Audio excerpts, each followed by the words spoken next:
Hey guys, welcome back. Now that we've been keeping chickens for a few years, one of the most common questions I get is where do I get baby chicks, or where should you get baby chicks? There are a few factors to consider. I'm not going to tell you where you should get them, but I'm going to throw out some ideas, some of the places we've gone, and some of the pros and cons to different sourcing of chicks, and let you decide. The first place that I got baby chicks, maybe one of the most common places, if not the most common, is from Hatchery mail order. So a hatchery is going to be a place that produces a whole bunch of baby chicks, and they're going to be able to tell you which different breeds they are, kind of some basic information like pros and cons to both breeds. And then what a lot of people will do is order them through the hatchery and then have them shipped to their local post office. As far as I'm aware, the USPS does not ship them directly to your house. Typically what you have to do is go to your post office to pick them up. If you're new to chickens, the reason they can do this is because supposedly the baby chicks don't really need food or water for the first couple, 2 to 3 days of their life. That being said, there are some risks to shipping chicks. Sometimes people end up finding that one or even all of their chicks have died in transit, especially if the package gets lost in the mail. So fortunately, most hatcheries are happy to refund your money if the chicks don't make it. However, there are some obvious ethical concerns whether or not that's a system that you want to use. I will say we've used that system successfully. Fortunately, we've never had any problems. Kind of the nice part is that you get to choose your breeds, you get to choose where you're going to source them. The downside obviously being some more of the risk involved, and usually shipping is going to cost you a little bit more in one way or another, whether it's explicitly saying they're charging you for shipping or it's just factored into the chick price. This video isn't sponsored, but a few of the hatcheries I've used are Murray McMurray Hatchery, Hoover's Hatchery, which I believe at the time of filming this video, or at least in the past, has provided a lot of the big chain feed stores like Tractor Supply with their chicks. So they typically offer the same breeds. I know other homesteaders like to use, I believe, Meyer Hatchery, and I've heard people use Cackle Hatchery with luck. So those are just a few of the big ones to consider. That being said, this year things are crazy. Oh my gosh, so many chicks are sold out right now. Honestly, I've never seen chicks sold out this fast before. Pretty much all the hatcheries that I've gone to in the past are not offering what I need anymore because they're sold out for the entire year, which is wild. So that being said, you might want to shop around a bit. That's one option. Another option is to get your chicks from local feed stores. So that would be, in America, a lot of times people go to Tractor Supply or local smaller name feed stores that aren't necessarily big chains. If you go to your local feed stores, there's a good chance they're getting their chicks from either these big hatcheries, or maybe sometimes they source them from local breeders, especially if it's a smaller feed store. That being said, I've heard people say, you know, go get your chicks in person instead of ordering from the hatcheries because it's maybe more humane, which is, I don't think, necessarily the case. A lot of times they're coming from the same place. The difference is that by the time they're putting the chicks out to be seen, they've probably taken out all the ones that died in transit. So maybe there's a little less risk involved in terms of getting a sick or dead chick or flock of chicks. But one of the downsides is obviously probably there isn't quite as much selection in breeds. But one of the upsides is that they're available right now. You don't have to wait for them if they're sitting there in the store. And oh my goodness, is it ever tempting. We've gotten chicks from Tractor Supply and from local kind of like mom and pop feed stores. Never had any issues there. Now, something to note is that usually these hatcheries are not really going to be show quality birds. I don't show birds, so I don't know really what's involved in judging all of that. But if you're looking for a bird to show, or you're looking for just a really well-bred bird, you're probably going to want to look at local or local-ish breeders. Usually they breed for very specific breeds. They're not typically pumping out birds in a really large volume like the bigger hatcheries. Usually they only have a handful of breeds that they work with and really perfect.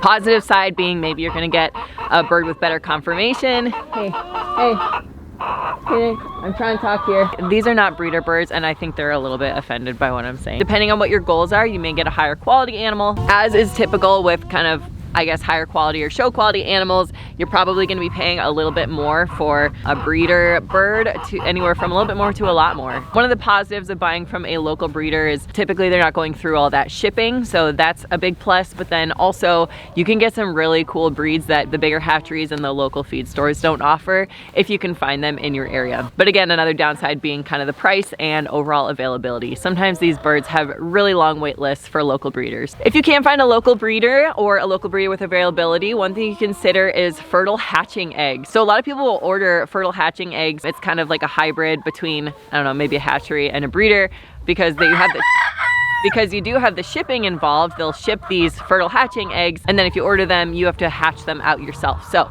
one of the pros being you're not dealing with live baby chicks, going through the rigors of the shipping process. And I think they're generally a little more affordable than buying live chicks from breeders. A couple downsides are there is a lot of uncertainty. So you don't know how many hens you're gonna get. You don't know how many roosters you're gonna get. You don't know if those eggs are gonna survive the male. But that being said, I have ordered fertile hatching eggs and never had them cracked or anything. We use a pretty reputable guy, so he knew what he was doing. There is a little more uncertainty though, in that you really don't have any idea what you're getting. You don't get to really see the parents in person. And I know that there are quite a bit of scams, unfortunately, that go on with the fertile hatching egg system. So I think a lot of groups are obviously trying to put an end to that, but a lot of people get scammed out of money, or they just end up getting birds that are nothing like what they ordered. So try to go to the reputable recommended route. I will say we ordered Icelandic chicks, and that was kind of a failed chicken experiment on our end. If you want the whole story, I'll make a separate video about it, but we hatched a ton of chicks and they ended up not being what we needed for our flock. So you also will have to get an incubator. I tried a few incubators. One of them was absolute garbage and one of them worked really, really well. So I'll link the one that worked really well below if you want to try fertile hatching eggs. Another fun thing is you get to watch them hatch. That should be considered a major pro for that one too. Generally, if you have a backyard flock, I don't really recommend people doing fertile hatching eggs unless you have a home or something lined up with what you're gonna do with the roosters.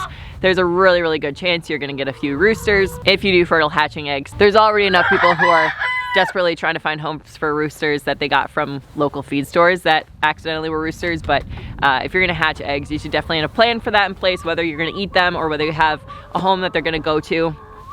Just don't be surprised, I guess, when people, even people with farms like we have, are not necessarily jumping at the opportunity to take on more roosters.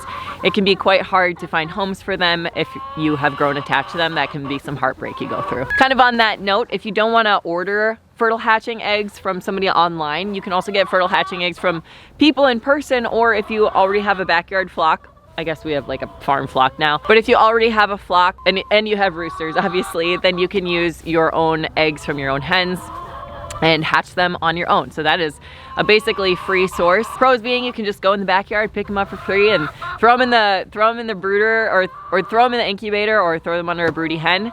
Downside being that usually it's kind of a barnyard mix unless you have some pretty good forethought going into the planning process. Honestly though, I used to think, why would anyone want a barnyard mix? But now that I've had my own flock for a few years, I'm actually really excited to develop our own kind of landrace, I guess, or breed that works really well for our specific property and our specific environment. So nothing necessarily wrong with a mixed bird. So I wish someone had told me that earlier on, but just because a bird is mixed doesn't mean it's necessarily a worse bird than some of the purebred birds. They could have some fun stuff about them too. Finally, the last resource that was kind of on my list of where to get backyard chickens or chicks is just local groups, whether it's on Craigslist or Facebook. If you've watched my videos before, you know I'm really big on you joining a local group, whether it's a Facebook group or, I don't know, they call it Meta now, right? Some kind of group where people in your area are keeping chickens so that you can get advice for chicken keeping in your area. Not only that, but usually there are people either selling chickens or even giving chickens away fairly frequently, at least where we live. So if you're part of a group like that, or you're just watching on Craigslist or watching on kind of livestock exchange groups, that's another option. I didn't write this one down, but kind of as a bonus, I guess I will add bird swaps. There are a lot of I know some states have livestock swaps, but they do have bird swaps as well. We tend to avoid those places, but I always really worry about disease as soon as you start bringing like a big group of animals together and swapping them. I don't know, is that unfounded? Let me know if you're somebody who have done these swaps. They always look like a lot of fun, but I'm always really worried to introduce disease into our animals. I guess you do the quarantine process and stuff, but let me know if that's something you've done and that you really enjoy. So there are a few ideas of places to get chicks or chickens in 2025. Beware, they're called the gateway drug to homesteading sometimes. I would love to hear from you if you are considering getting chickens for the first time. Drop a comment below, or if you're an experienced chicken keeper, drop some advice for other people there, especially if there are any chicken sourcing ideas that I forgot. Thanks for watching today, and we'll see you next time.